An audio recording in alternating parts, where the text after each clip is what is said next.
ధర్మో వివర్ధతి యుధిష్ఠిర కీర్తనేన, బలం వివర్ధతి వృకోదర కీర్తనేన, జయో వివర్ధతి ధనంజయ కీర్తనేన, రోగా వినివర్తంతే యమయో కీర్తనేన. భారతం శ్లోకం. తెల్లవారు లేచి పడుకునేటప్పుడు ధర్మరాజును తలుచుకోండి, మీ బుద్ధి ధర్మముందు నిలుస్తుంది. భీమయ్యను అనుకోండి, తిన్నది డైజెషన్ బాగా ఉండి మంచి హెల్తీగా పుష్టిగా తుష్టిగా సమృద్ధిగా ఉంటారు.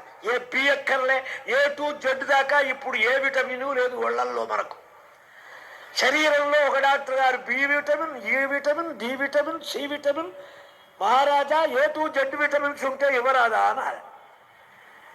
కాబట్టి ఈ విటమిన్స్ అన్నీ ఎలా వస్తాయి? కృత్రిమ ఆహారం తింటున్నాం, వెధవ దుష్కల్మషమైన గాలి పీలుస్తున్నాం, దౌర్భాగ్యమైన దృశ్యాలు చూస్తున్నాం. శరీరానికి ధర్మమయమైన కీర్తనం చెయ్యండి.